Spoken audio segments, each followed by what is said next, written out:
Itu sedih Pak, karena lihat kiri kanan itu tanahnya begitu subur. Ya, lihat kiri kanan itu rapi, itu perkebunan korma, perkebunan anggur, kemudian tin, kemudian yang kecil-kecil mint, ya, kayak membuat teh dan segala macam. Tapi yang saya sedih itu di tanah Palestina yang kemudian diambil, dipawok itu orang-orang Israel. Jadi nggak tega bilang indah karena saat itu bukan di Palestina. Tapi saya yakin bahwa itu tanah kami. Mun orang Sunda mah eta tanah nu aing gitu. Tanah nu aing nu dicokot ku Israel. Jadi sedih lihat itunya mah indah sampai pengen bersyukur, tapi bisa salah katanya. Bersyukur di tanah yang sudah direbut. Jadi aduh ini serba salah.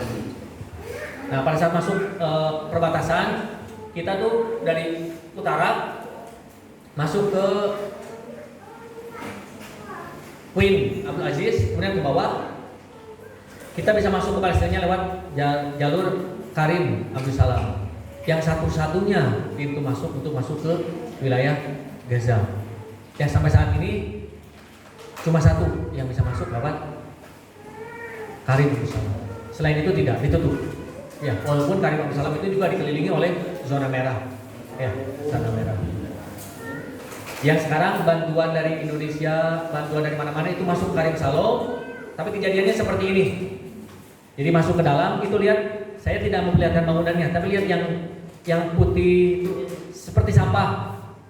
Ya, di depan tuh ada yang biru, kuning, wadah-wadah. Itu adalah bantuan yang hanya bisa sampai ke perbatasan Karim Abdul Salam yang kemudian dihancurkan oleh tentara Israel.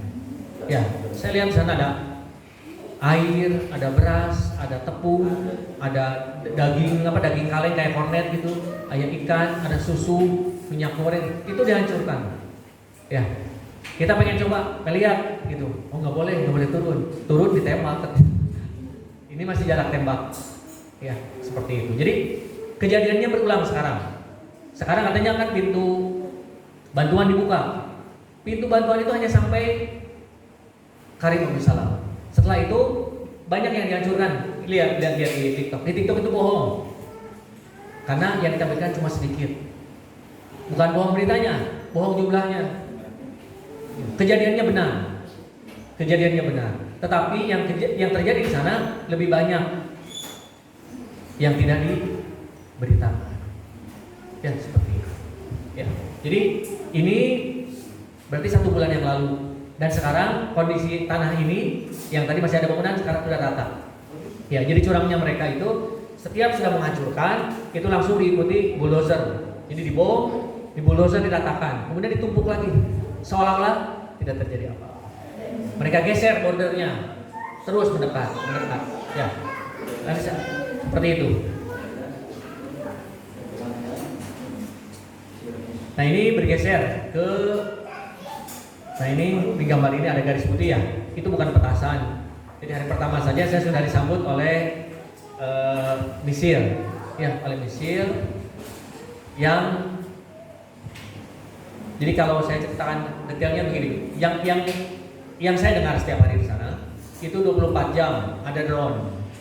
Ya, drone itu ada 3. Pertama drone scanner.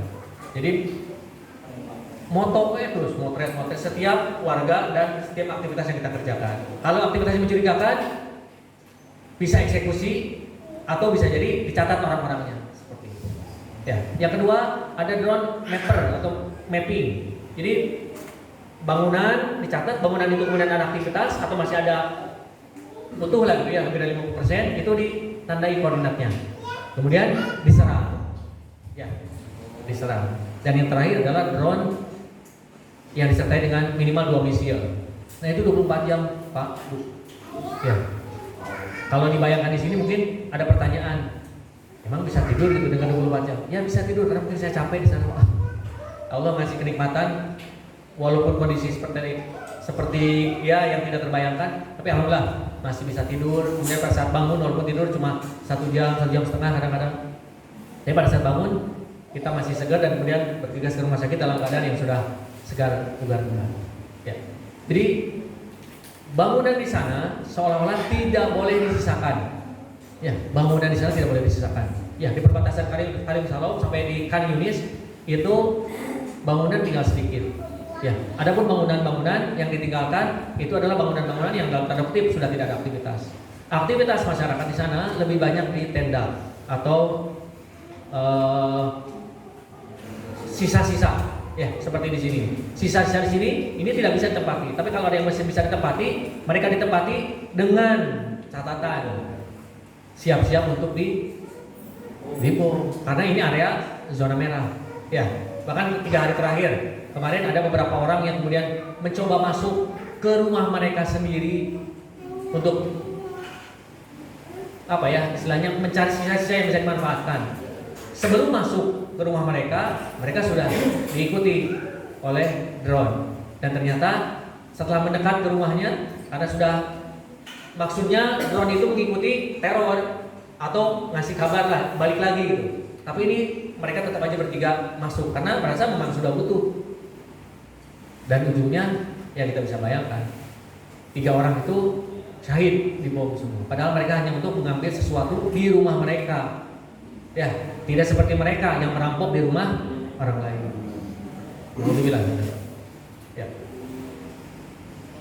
Nah, bangunan-bangunan seperti ini tidak bisa, walaupun ada yang utuh ya belakangnya, itu tidak bisa dipakai karena tadi resiko untuk diserang.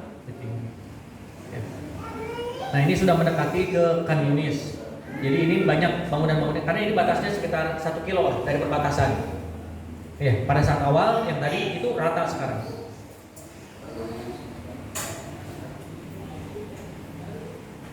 Jadi kalau kita jangankan tidak usah lihat, tidak usah naik ke menara gitu. Duduk berdiri gini aja di salah satu bangunan itu kelihatan kosong sampai berdiri di sini aja itu kelihatan laut Gaza itu di sebelah barat itu kelihatan. Saking tidak ada bangunan di sana. Ya, yang lebih sedih lagi pada saat mulai masuk ke daerah Khan Yunis yang merupakan area untuk pengungsian yang terbesar di Gaza Selatan, itu sedihnya itu tenda itu kalau kita jalan-jalan ke Langen Pak, jalan-jalan ke Langen, ya miriplah kandang bebek yang tiang-tiangnya itu dibangun dari